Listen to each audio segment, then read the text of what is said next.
వెలుగుమట్లలో మీకు ఈ రాష్ట్ర ప్రభుత్వం తీరని అన్యాయం చేసింది.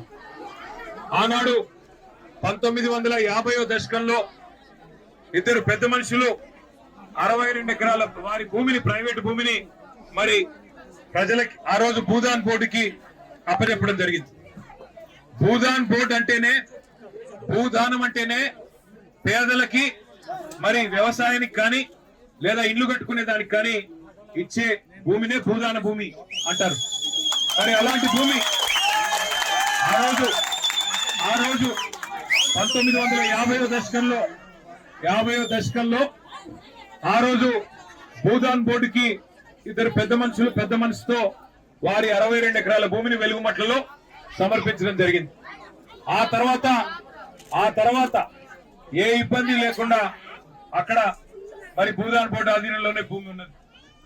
2014వ సంవత్సరంలో ఆ రోజు భూదాన్ బోర్డు నుంచి మీకు 1895 మందికి మీకు అక్కడ 100 గజాల చొప్పున పట్టాలు భూదాన్ బోర్డు ఆంధ్రప్రదేశ్ ప్రభుత్వంలో ఆనాడు మీకు ఇవ్వడం జరిగింది. కాబట్టి వాళ్ళు ఎవడన్నా మీకు హక్కు లేదు, అవి పట్టాలు కాదు అంటే తప్పకుండా వారిది తప్పు అవుతుంది తప్ప మీది తప్పు కానే కాదు. మీకు పట్టాలు ఖచ్చితంగా ఉన్నాయి. ఆ పట్టాలు నేను చూసి ఉన్నాను. 1895 మందికి 2014వ సంవత్సరంలో ఏప్రిల్ మాసంలో ఆ రోజు ప్రభుత్వ ఆధీనంలో ఉండే పట్టాలు ఇచ్చింది. మైక్ బాగాలేదు, మీరు గోల చేస్తే మీకినబడదు, నాకినబడదు. వచ్చింది ఎందుకో కూడా మీకు నేను చెప్తా. రెండవది 2014 ఏప్రిల్ తర్వాత మరి మీకు ఎట్లా శక్తి ఉంటే అట్లా మీరందరూ ఎవరి శక్తి మేరకు వాళ్ళు, అయ్యా నువ్వు మాట్లాడు స్వామి, ఈయన ఆపేయండి.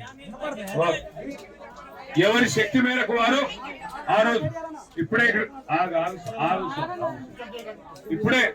అక్కడి నుంచే వస్తా ఉన్నా నేను, మీ కాలనీ నుంచే. అక్కడ ఒక తమ్ముడు చెప్పాడు, అన్న నేను హమాలి పని చేసుకుంటాను, మా భార్య దగ్గర ఉండే బంగారం తీసుకుని సంవత్సరం కూడా కాలేదు తాకట్టు పెట్టి 7 లక్షల రూపాయలు ఖర్చు పెట్టి ఇల్లు కట్టినా అన్న. ఇప్పుడు నేను ఎవరికి చెప్పుకోవాలా? తమ్ముడు ఏడుస్తా ఉన్నాడు. జాలిమి అని చెప్పి ఇంకో సోదరుడు, అన్న నేను 12 ఏళ్ళ నుంచి ఇక్కడే ఉన్నా, మరి దాదాపు 12 లక్షల రూపాయలు ఖర్చు పెట్టి కట్టినా, నా పిల్లలు, నా భార్య, నా కుటుంబం మొత్తం రోడ్డున పడింది ఈ దుర్మార్గమైన ప్రభుత్వం చేయబట్టి అని ఆయన ఏడుస్తా ఉన్నాడు. ఎర్రయ్య గారని పెద్ద మనిషి, ఆయన్ని కలిసిన ఆయన చెప్తున్నాడు, ఇందులో ఏ రకమైన ఇబ్బందులు లేని భూమిది, మాకు కోర్టు ఆర్డర్లు ఉన్నాయి, భూదాన్ పట్టా ఉంది, మేము ఇక్కడ కొంతమంది మేము ఎలక్ట్రిసిటీ కోసం, కరెంటు కోసం దరఖాస్తులు పెట్టుకున్నాము, మేము ఇంటి పన్ను కూడా కొంతమంది కడుతున్నాము, ఇంటి నెంబర్లు కూడా చివరి దాకా వచ్చి ఆగింది. గతంలో మీ ప్రభుత్వం ఉన్నప్పుడు మమ్మల్ని ఇక్కడ ఎవరు డిస్టర్బ్ చేయలేదు, ఎవరు పక్కన కలెక్టరేట్ కట్టినా, కేసీఆర్ గారు స్వయంగా వచ్చి అక్కడ మీటింగ్ పెట్టినా మమ్మల్ని ఎన్నడూ చీమకు చేసిన హాని కూడా చేయలేదు, మమ్మల్ని కాపాడుకున్నాడు తప్ప అన్యాయం చేయలేదు.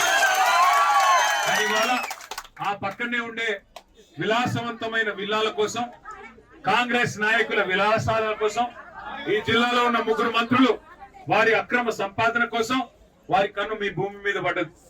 మీ 60 ఎకరాల మీద కన్నుబడి ఇవాళ 3 మంత్రులు కూడబలుక్కొని అందరూ కలిసికట్టుగా ఇవాళ పేదలను మెడలు బట్టి గెంటేసి ఒక శత్రు దేశం మీద దండయాత్రకు పోతే ఎట్లయితే పోతారో 1000 మంది పోలీసు వాళ్ళని తీసుకుని అర్ధరాత్రి వచ్చి నోటీస్ ఇవ్వకుండా అన్యాయంగా ఇవాళ మిమ్మల్ని అక్కడి నుంచి తరిమేసి ఇక్కడ బజార్ను పడేసింది ఇందిరమ్మ ప్రభుత్వం. పేరుకి ఇందిరమ్మ ప్రభుత్వం. ఇందిరమ్మ ప్రభుత్వం అంటే ఏంటి? ఇల్లు కూలగొట్టడమా? కట్టుకున్న ఇల్లు కూలగొట్టి పేదవాళ్ళను మెడలు బట్టి రోడ్డు మీదకి తోయడమా ఇందిరమ్మ ప్రభుత్వం అంటే?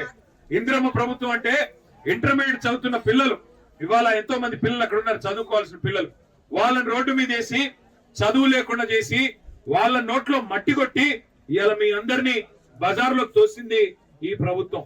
వాళ్ళు అంటున్నారంట మంత్రులు, ఇవి అక్రమమైన పట్టాలు, ఇవి సక్రమమైన కావు అంటున్నారంట.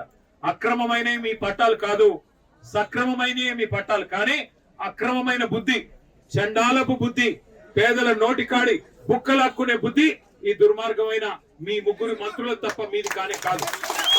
మీరు భయపడమాకండి, మీరెవరు భయపడవద్దు.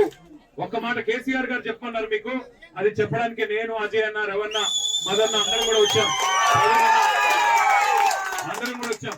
కేసీఆర్ సార్ చెప్పమన్నాడు మీకు, ఇంకొక 2 ఏళ్లలో మళ్ళీ 2 నెలల్లో మీ దయతో మీ దీవెనతో మళ్ళీ సార్ ముఖ్యమంత్రి అవుతాడు, పేదవాళ్ళ ఆశీర్వాదంతో అవుతాడు.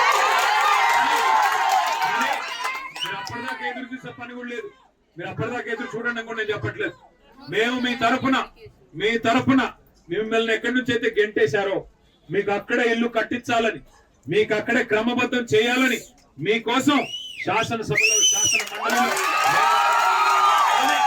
కానీ మీ మంత్రులు మాయగాళ్ళు, 3 మంత్రులు కూడా మాయ చేస్తారు. లేదు మీ జిల్లా మంత్రులు, మీ మంత్రులు కాదు కానీ మాయగాళ్ళు 3 మీ జిల్లా వాళ్ళు. మళ్ళీ రేపు మళ్ళీ మీ మధ్యనే చిచ్చు పెడతారు. మీలో కొంతమందిని తీసుకొని పోయి 50 మందిని తీసుకొని పోయి ఎలిముద్రలు వేయించుకుంటారు. కొంతమందితో సంతకాలు పెట్టించుకుంటారు అధికారులు వచ్చి చీకట్లో. దయచేసి ఐకమత్యంగా ఉండండి. ఐకమత్యాన్ని చెదిరిపోని ఇవ్వకండి. మీకు అక్కడనే ఇల్లు కావాలనుకుంటే దయచేసి ఎక్కడ సంతకాలు పెట్టకండి. మీకు అక్కడే ఇల్లు కావాలి, అక్కడే ఉండాలి మీ కుటుంబాలతో సహా అనుకుంటే మీరు పొరపాటును కూడా మీ ఐకమత్యాన్ని చెదిరిపోనికండి. మిమ్మల్ని తీసుకెళ్తారు పక్క కొంతమంది, అమ్మా నీకు ఇందిరా మిల్లు ఇస్తాం నువ్వు రా అంటారు. ఇదిగో ఇదే ఇల్లు అని చూపెడతారు. ఎట్లా అయితే 6 గ్యారెంటీల పేరుతో చేతుల్లో గ్యారెంటీ చూపెట్టారో మళ్ళీ అట్లే అరచేతిలో వైకుంఠం చూపెడతారు, మళ్ళీ గుండు కొడతారు. అందుకే దయచేసి జాగ్రత్తగా వినండి. మీరు గెలవాలి అంటే ఐకమత్యం ముఖ్యం. మీకు అక్కడ ఇల్లు కావాలి అంటే తప్పకుండా న్యాయ పోరాటం చేద్దాం. ఇవాళ అధికారం వాడి చేతుల్లో ఉంది, అధికార యంత్రాంగం మొత్తం వాళ్ళ చేతుల్లో ఉంది, పోలీసు బలగాలు వాళ్ళందరూ వాళ్ళ చేతుల్లో ఉన్నారు. కాబట్టి ఇవాళ పేదవాడికి గొంతు లేదనుకుంటా ఉన్నారు. కానీ ఒకటి మాత్రం వాస్తవం, ప్రభుత్వం తప్పు చేసింది అని వాళ్ళ రాష్ట్రం మొత్తం తెలిసిపోయింది. మరి ఏ తప్పు చేయకపోతే ఆ ఆర్డీఓ గారిని ఎందుకు అర్జెంట్ గా ట్రాన్స్ఫర్ చేశారు? ఏ తప్పు జరగకపోతే ప్రభుత్వం నిజంగానే న్యాయం చేసింటే ఆగవయ్య స్వామి, ఆగవయ్య మీ గురించే మాట్లాడుతుంది, ఎందుకు గుర్తు చేసుకుంటున్నా. నేననేది అల్లా ఒకటే, ఏ తప్పు జరగకపోతే ప్రభుత్వం ఏ తప్పు చేయకపోతే ఎందుకు ఆర్డీఓ గారిని ఆకస్మికంగా ట్రాన్స్ఫర్ చేశారు? అర్ధరాత్రి వచ్చి దొంగల్లాగా ఎందుకు ఇళ్ల మీద పడ్డారు? ఎందుకు నోటీసులు ఇవ్వలేదు? ఎందుకు మీకు కోర్టుకు పోయే అవకాశం ఇవ్వలేదు? గతంలో కోర్టు మీకు ఆర్డర్లు ఇచ్చింది కదా, కోర్టు మీకు ఆర్డర్లు ఇచ్చింది. మీకు బట్టాలు లేకపోతే కోర్టు ఆర్డర్లు ఇస్తుందా? మీ వాదనలో న్యాయం లేకపోతే కోర్టు ఆర్డర్లు ఉంటాయా? కాబట్టి జరిగిన తప్పు ప్రభుత్వానిది, ఈ జిల్లాలోని 3 మంత్రులు. ఇంకొక మాట మీరు ఆలోచించండి. ఇప్పుడు తప్పు చేయకపోతే మాలాగా ధైర్యంగా వచ్చి మీ కాడ మాట్లాడొచ్చు కదా, 3 మంత్రులు వచ్చి చెప్పొచ్చు కదా తప్పు మీది కాబట్టే, ప్రభుత్వానికి కాబట్టే ఇవాళ 3 మంత్రులకి ముఖం లేదు. అందుకే నేను మీకు చేసే విజ్ఞప్తి, అసలు భూదాన్ అంటేనే, మళ్ళీ గుర్తుపెట్టుకోండి, భూదాన్ అంటేనే పేదల ఆస్తి. భూదాన్ అంటేనే పేదల ఆస్తి, పేదవాళ్ళ కోసం ఇల్లు కానీ వ్యవసాయానికి కానీ ఇచ్చే ఆస్తి భూదాన్. కాబట్టి అప్పుడెప్పుడో గాంధీ గారి స్ఫూర్తితో వినోబా భావే గారు అనే పెద్ద మనిషి స్టార్ట్ చేశారు భూదాన్. ఆయన పేరు మీద మీరు కాలనీ పెట్టుకున్నారు, వినోబా భావే కాలనీ. కానీ ఆ రోజు ఒరిజినల్ గాంధీ గారు ఉన్నారు, ఈ రోజు డూప్లికేట్ గాంధీలు వచ్చి వాళ్ళ ఆధ్వర్యంలో పనిచేసే భూ దొంగలు, వీళ్ళు భూమిని కొల్లగొట్టే దొంగలు కాబట్టి, రియల్ ఎస్టేట్ మాఫియా కాబట్టి ఇలా మీ భూమిని లాక్కునే ప్రయత్నం చేస్తున్నారు. మీరు ధైర్యంగా ఉండండి. మీకు ధైర్యం చెప్పడానికి కేసీఆర్ సార్ పంపించారు. మీకోసం ఏర్పాట్లు కూడా మేము చేస్తాం, పార్టీ పరంగా ఏర్పాట్లు చేస్తాం. మీకు భోజన వసతి కానీ ఉండేదానికి వసతి కానీ ఎట్లాగో అధికారులు పట్టించుకోరు, వాళ్ళు ఎలాగో చెయ్యరు. మీకు మేము ఏర్పాటు చేస్తాం. దాంతో పాటు మీకు న్యాయపరంగా పోరాటం చేయడానికి కూడా మీరు రూపాయి కూడా ఎవరి దగ్గర తీసుకోవద్దు, ఎవరు ఖర్చు పెట్టొద్దు, మేము పెడతాం. పార్టీ పరంగానే న్యాయ పోరాటం మీ తరఫున మేం చేస్తాం. తప్పకుండా మీకు న్యాయం లభించేదాకా మీతో ఉంటాము, కలిసి కొట్లాడతాం. కానీ మీరు ఐకమత్యంగా ఉండాలి. మీరు మళ్ళీ మీరు కొంతమంది చెదిరిపోయి సంతకాలు పెట్టి వేలుముద్రలేసి ఆయన ఏదో ఇత్తనన్నాడు, ఈయనేదో ఇత్తనన్నాడు అంటే మళ్ళీ షటకోపం పెడతారు, మళ్ళీ మోసం చేస్తారు. మళ్ళీ ఒక్కసారి 2.5 ఏళ్ల కింద ఎట్లా గ్యారెంటీ చేశారు, అరిచేతిలో వైకుంఠం చూపెట్టి నెలకు 2.5 ఇస్తామన్నారు. మహిళలకు ఇచ్చారా? తులం బంగారం ఇచ్చినారా? ముసలోళ్ళకి 4,000 అన్నారు, ఇచ్చారా? ఏదన్నా ఒక్కటి చేశారా? పోనీ ఇందిరా మిల్లు అన్నారు, ఉన్న ఇల్లు కూడా కొడుతున్నాడు కదా.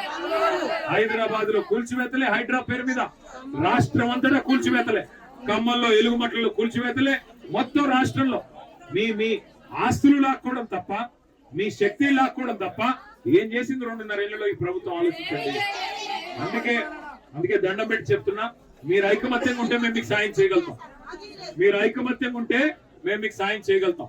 మీకు ఇక్కడ ఇవాళ ఉదయం కూడా కొన్ని పార్టీల వాళ్ళు వచ్చారు. తప్పకుండా ఇక్కడ అందరం కలిసి కొట్లాడదాం, మాకేం ఇబ్బంది లేదు. ఇందులో ఏం రాజకీయం లేదు, ఇప్పుడేం ఓట్లు లేవు. మాకేమి అర్జెంట్ గా ఏం ఓట్ల కోసం తాపత్రయపడాల్సిన అవసరం లేదు. కేవలం మీకు న్యాయం చేసేదానికి ఎవరు వచ్చినా అందరం కలిసి కొట్లాడదాం. ఇక్కడ ఈ తమ్ముళ్ళు కొంతమంది ఉన్నారు, అక్కడ ఇంతకుముందు ఎర్రన్నలు కొంతమంది కలిశారు. అందరం కలిసి కొట్లాడదాం, మీకు న్యాయం జరిగేదాకా. ఈ దుర్మార్గమైన ప్రభుత్వం, ఈ ముగ్గురు మోసగాళ్ళు వారికి బుద్ధి చెప్పేదాకా మీరు ఐక్యంగా ఉండండి. మీ తరఫున మొత్తం ఖమ్మం ప్రజానికం ఉన్నారు, రాష్ట్ర ప్రజానికం ఉన్నారు. న్యాయం కోరే ఎవరైనా, పేదవాడి సంక్షేమం కోరే ఎవరైనా మీ తరఫునే ఉన్నారు, మర్చిపోబాకండి. అజయ్ అన్న కూడా ఇక్కడే ఉన్నాడు, రవణ్ ఉన్నాడు, మదన్ ఉన్నాడు. అందరం మీకు ఉంటాం.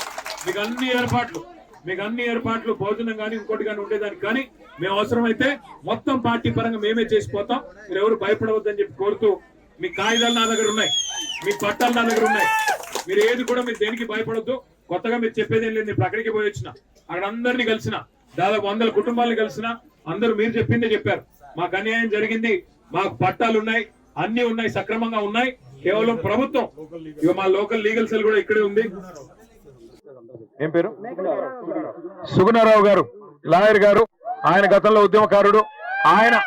ఆయనే ఇచ్చాడు నాకు ఇన్ఫర్మేషన్ మొత్తం. కోర్టులో కూడా మీరు రూపాయి ఖర్చు పెట్టే అవసరం లేదు, మొత్తం ఖర్చు పెట్టి మేమే కొట్లాడతాం. మిమ్మల్ని మళ్ళీ కంటికి రెప్పలా కాపాడుకుని మీ ఇల్లు మళ్ళీ మీకు వచ్చేలాగా చేయడం మా బాధ్యత. దయచేసి ఎవరు కంగారు పడొద్దు, ధైర్యంగా ఉండాలని చెప్పి కోరుతా ఉన్నాం. థ్యాంక్ యూ, అందరికి నమస్కారం. Thank you.